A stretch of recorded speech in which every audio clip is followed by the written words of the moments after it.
Se você já brincou com uma inteligência artificial de texto para imagem, sabe que a primeira impressão é pura mágica, né? Com certeza. Você digita lá, sei lá, um viajante numa colina observando uma vila antiga. E pronto. Em segundos aparece uma imagem que parece de filme. Ou algo mais divertido. 3 cães de tamanhos diferentes correndo numa ponte num jardim japonês. E a cena vem cheia de vida. É impressionante. Mas essa mágica, ela tem um limite. Eu senti isso na pele outro dia. Tentei gerar um gato laranja dormindo em cima de uma pilha de 5 livros antigos. Ok. E o que eu recebi? Uma pilha de 5 gatos laranja dormindo em cima de um único livro. Clássico. Os ingredientes estavam todos lá, sabe? Mas a receita estava completamente errada. É nesse ponto, quando as instruções ficam mais específicas sobre ordem, quantidade, posição, é aí que a ilusão se quebra. E é exatamente essa quebra na ilusão que está no centro da nossa conversa de hoje. A gente tem em mãos um artigo de pesquisa fascinante que não só aponta o dedo para essa falha, mas a disseca de uma forma muito metódica. Certo. O foco deles vai muito além de perguntar o que está na imagem. A questão fundamental é: a IA entende onde os objetos estão, como eles se relacionam e, o mais importante, por que eles interagem de uma certa forma. Então a missão aqui é entender esse exame que eles criaram. Exato. A gente vai tentar entender hoje como esses pesquisadores criaram uma espécie de exame de vista muito mais avançado para IA. Vamos ver o que esse exame revelou sobre as fraquezas dos modelos mais famosos do mundo e, o que é mais animador, como o próprio exame deu pistas de como corrigir essa miopia espacial. Ótimo! Então vamos começar pelo começo. Por onde a IA acerta. O artigo é justo, né? Ele reconhece que esses modelos são fantásticos em gerar o quê de uma cena. Sim, eles são ótimos nisso. Eles criam os objetos, um carro, uma flor, um robô, e dão os atributos certos, um carro vermelho, uma flor amarela. Nessa parte de composição básica, eles mandam muito bem. Exatamente. O problema, que o artigo descreve como a grande lacuna, aparece quando a gente sai dos substantivos e adjetivos e entra nas preposições e nos verbos. É a dificuldade em representar o onde, o como e o porquê. Certo. A pesquisa lista erros que todo mundo que usa essas ferramentas já viu. Você pede um livro ao lado de um robô e ganha um livro em cima da cabeça dele.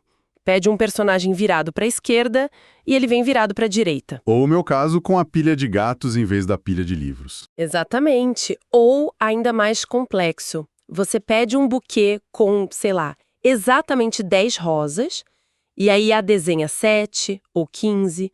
Ela não conta direito. Ela não tem essa noção numérica. Nenhuma. E o mais difícil de todos, que é a causa e efeito. Por exemplo, representar corretamente as ondulações na água que são causadas pela queda de uma pedra. Ela pode até desenhar a pedra e a água, mas a conexão física entre as duas coisas muitas vezes se perde. Isso me lembra, sabe, aquela analogia do cozinheiro. Boa. É como se a IA tivesse os melhores ingredientes, todos perfeitamente preparados, mas na hora de montar o prato, ela não entende a receita. Ela não sabe que o molho vai por cima da massa, não ao lado, ou que o queijo deve ser ralado e não servido em um bloco inteiro. É uma ótima analogia. Os ingredientes visuais são perfeitos, mas a receita espacial que une tudo de forma coerente, esse é o grande desafio. É perfeita essa analogia e ela se aprofunda ainda mais. A IA sabe o que é bicicleta e o que é suporte de jornal. Mas se a receita diz a roda da bicicleta deve estar parcialmente escondida pelo suporte de jornal, Aí a cozinha vira uma bagunça. vira uma bagunça. Ela entende os substantivos, mas as relações espaciais e lógicas que conectam tudo são o ponto fraco. O que nos leva à questão principal. Se o teste antigo era fácil demais, como se cria um teste que realmente avalia isso de forma rigorosa? O artigo critica os benchmarks antigos, né? Dizendo que eram simples demais. Muito simples. Perguntas de sim ou não para prompts curtos. Coisa tipo, existe um cachorro na imagem? Isso não mede compreensão de verdade. Exato, era um teste de múltipla escolha com só 2 opções. A solução que eles propõem é um novo benchmark chamado Spatial Gen Eval, que é bem mais sofisticado. A primeira grande mudança é que ele abandona os prompts simples e curtos. Certo. Em vez disso, ele usa o que eles chamam de prompts longos e densos em informação. Densos em informação, o que isso quer dizer na prática? Significa que cada prompt é uma descrição detalhada que força a IA a lidar com múltiplas restrições espaciais ao mesmo tempo. O exemplo que eles usam no artigo é incrível, escuta só. Manda. Um retrato de dupla exposição de uma mulher de perfil, virada para a esquerda. A silhueta dela é preenchida por uma paisagem. À direita, o sol está metade atrás de uma montanha. À esquerda, 2 árvores nuas estão no centro de um rio, com a da direita sendo mais alta. 5 pássaros voam em formação de V em direção à montanha. Uau, isso não é um prompt, quase o parágrafo de um romance. É uma lista de instruções incrivelmente específica. E qual é a segunda grande mudança no teste? A segunda parte inteligente é como eles avaliam a imagem gerada. Para cada prompt complexo como esse, o sistema cria 10 perguntas de múltipla escolha. E cada pergunta é projetada para testar uma faceta diferente da cena. Ok. E o detalhe genial é que eles sempre incluem a opção nenhuma das anteriores. Ah, isso é muito esperto, porque se a IA bagunçou tudo, você não é forçado a escolher a resposta menos errada, o que poderia poluir os resultados. Exato. Você pode simplesmente dizer, não, nada disso aqui corresponde à imagem. Exatamente. Isso evita que o avaliador humano tenha que mentir ou fazer concessões, tornando a avaliação muito mais precisa. Permite medir exatamente onde o modelo acertou e onde ele falhou completamente. Certo. E aqui a coisa fica ainda mais interessante. Eles não se contentaram em dizer que a IA é boa ou ruim em espaço. Eles criaram uma espécie de anatomia da inteligência espacial, dividindo em categorias. Vamos mergulhar nisso porque parece ser o coração da pesquisa. É o coração, sem dúvida. Eles criaram uma hierarquia com 4 domínios principais, indo do mais simples ao mais complexo. O primeiro, a base de tudo, é o fundamento espacial. Fundamento espacial? Basicamente, é um checklist. Os objetos corretos estão na imagem, eles têm os atributos corretos. A pergunta aqui é direta. O caracol na imagem tem uma casca marrom e rachada. É o básico do básico. Ok.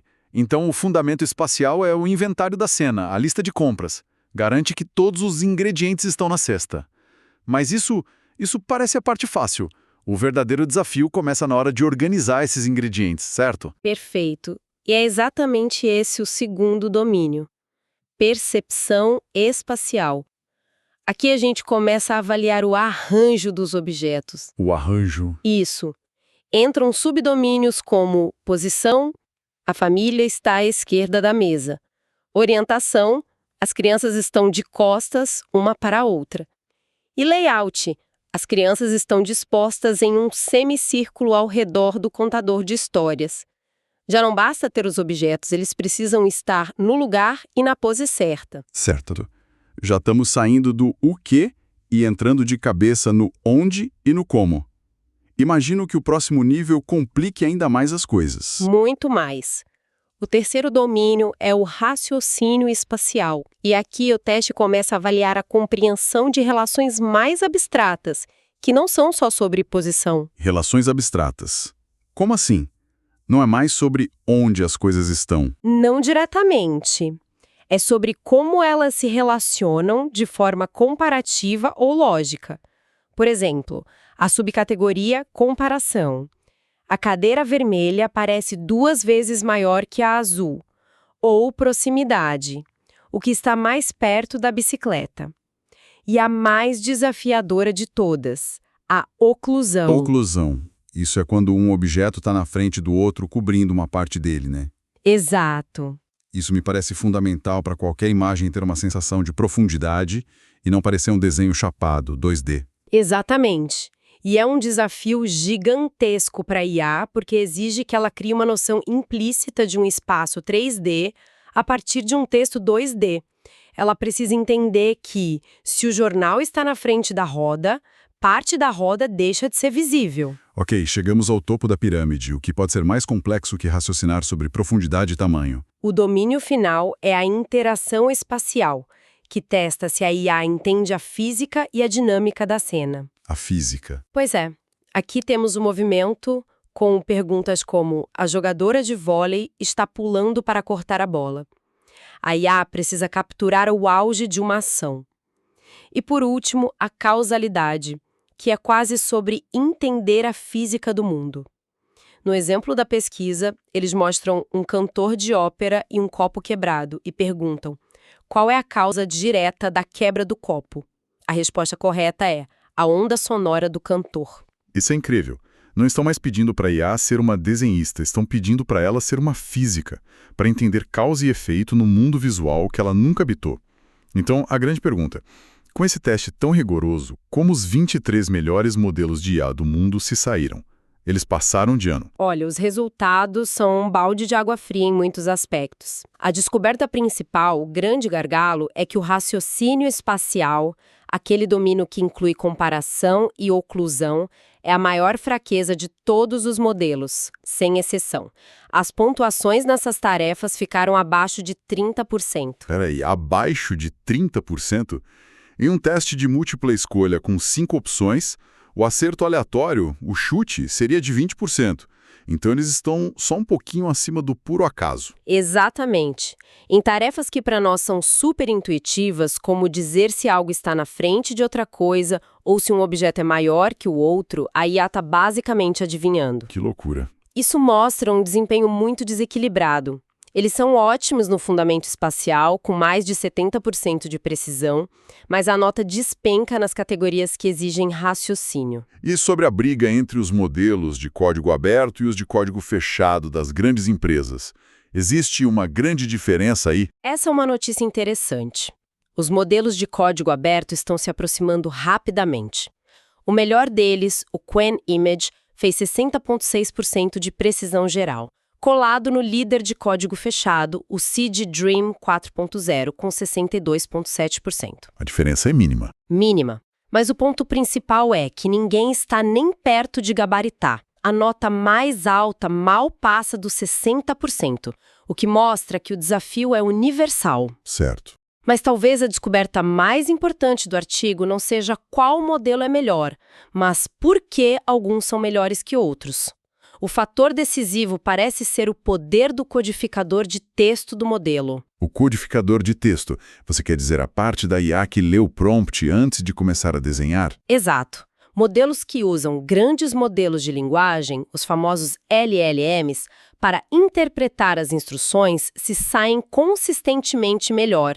Isso nos leva a uma conclusão fascinante. Isso é muito interessante.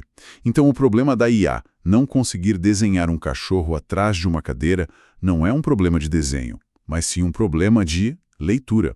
A IA literalmente não entende o que a palavra atrás significa num contexto visual complexo. É exatamente essa a implicação. O gargalo pode ser muito mais sobre compreensão de linguagem e lógica do que sobre a capacidade de gerar pixels. Para desenhar uma cena complexa, a IA primeiro precisa entender profundamente a descrição textual complexa. É um problema de semântica. Antes de ser um problema de estética. Exato. Certo. Então, se o problema de compreensão, a solução deve ser ensinar melhor. A pesquisa não parou no diagnóstico, certo? Eles propuseram um tratamento. E essa é a parte mais elegante do trabalho. Eles usaram a própria ferramenta de diagnóstico para criar a cura. Desenvolveram o segundo recurso, um conjunto de dados para treinamento chamado Spatial T2I. Spatial T2I. Nele, eles criaram 15.400 pares de imagem e texto de altíssima qualidade, todos seguindo os mesmos princípios dos prompts densos em informação espacial. E o que eles fizeram com esse tesouro de dados? Eles usaram esses dados para fazer o que a gente chama de ajuste fino, ou fine-tuning, em modelos que já existem, como o famoso Stable Diffusion XL. Ah, claro. Pense nisso não como ensinar IA do zero, mas como dar uma aula de reforço super focada exclusivamente na sua maior dificuldade, a percepção espacial. Uma espécie de tutoria particular para IA. E funcionou. A aluna aprendeu a lição. Funcionou muito bem. Os modelos que passaram por esse treinamento de reforço mostraram ganhos de desempenho significativos e consistentes. A precisão do Stable Diffusion XL, por exemplo, subiu 4,2 pontos percentuais. Nossa, é um salto considerável. É um salto enorme. E em outro modelo, o ganho foi de quase 6 pontos. Isso valida o que o artigo chama de uma abordagem centrada em dados. Em outras palavras, em vez de só construir modelos gigantescos esperando que aprendam sozinhos, A gente pode ensiná-los de forma mais inteligente. exato, podemos torná-los mais inteligentes de forma direcionada, alimentando-os com dados melhores e mais complexos. É como trocar a força bruta pela pedagogia. Ok, vamos recapitular a nossa jornada. A gente começou admirando a mágica da IA de imagem, mas logo vimos a fragilidade dessa mágica quando a confrontamos com a complexidade do mundo real, com a minha pilha de gatos como prova. Pois é. Então, vimos como a pesquisa criou um benchmark, o Spatial Geneval, não apenas para testar, mas para mapear as fronteiras dessa habilidade. E esse mapa nos mostrou que o grande território desconhecido para IA não é o da aparência, mas o do raciocínio. Exato. O gargalo não é sobre ver, mas sobre raciocinar sobre o que foi pedido. E a solução, pelo menos por enquanto, parece não estar em cérebros artificialmente maiores, mas em uma educação melhor. Sim, com dados de treinamento mais inteligentes que ensinem a IA sobre a lógica, sobre a física de uma cena. Isso resume perfeitamente. A chave pode ser a qualidade dos dados de treinamento, não apenas a quantidade. Ensinar ativamente os conceitos de espaço, em vez de esperar que a IA os descubra, por acaso, no mar de informações. Isso nos deixa com um pensamento final bem provocador. Se os modelos de IA estão começando a ser ativamente treinados na lógica espacial e na física de uma cena, o que isso significa para o futuro?